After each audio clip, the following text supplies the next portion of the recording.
श्री कृष्ण और मयूर पंख की कथा। वनवास के दौरान माता सीता जी को एक बार बहुत प्यास लगी। तभी श्री राम जी ने चारों ओर देखा तो उनको दूर दूर तक जंगल ही जंगल दिख रहा था। जंगल से प्रार्थना की, हे जंगल, आसपास जहाँ कहीं भी पानी हो वहाँ जाने का मार्ग कृपया सुझाइए।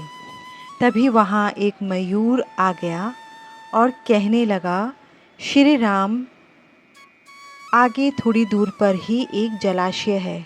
चलिए मैं आपका मार्ग प्रदर्शक बनता हूँ, किंतु मार्ग में हमारी भूल चूक होने की संभावना है। श्री राम जी ने पूछा, वह क्यों?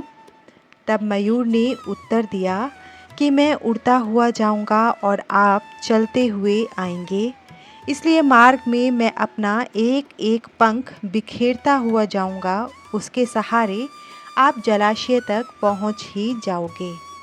इस बात को हम सभी जानते हैं कि मयूर के पंख एक विशेष समय एवं एक विशेष ऋतु में ही बिखरते हैं। अगर वह अपनी इच्छा विरुद्ध पंखों को बिखेरेगा तो उसकी मृत्यु हो जाती है। वही हुआ। अंत में जब मयूर अपनी अंतिम सांस ले रहा होता है, उसने कहा कि वह कितना भाग्यशाली है कि जो जगत की प्यास बुझाते हैं, ऐसे प्रभु की प्यास बुझाने का मुझे सौभाग्य प्राप्त हुआ। मेरा जीवन धन्य हो गया। अब मेरी कोई भी इच्छा शेष नहीं है।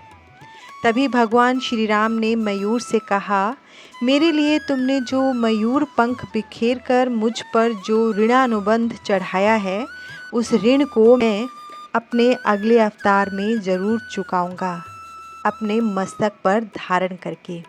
तत्पश्चात अगले जन्म में श्री कृष्ण अवतार में उन्होंने अपने माथे पर मयूर पंख को धारण कर वचनानुसार उस मयूर का ऋण उतारा था। तात्पर्य यही है कि अगर भगवान को ऋण उतारने के लिए पुनः आना होता है तो हम तो मानव हैं, न जाने हम तो कितने ही ऋणों से बंधे हैं। उसे उतारने के लिए हमें तो कई जन्म भी कम पड़ जाएंगे।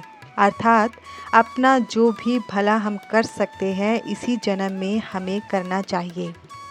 ऋणों से मुक्ति पाने के लिए आत्म साक्षात्कार और भगवत मार्ग में हमें चलना चाहिए, ताकि हम सदाशिव में विलीन हो जाएं और मोक्ष पाकर सभी ऋणों से मुक्ति पा जाएं। जय श्री राम भक्तों, धन्यवाद।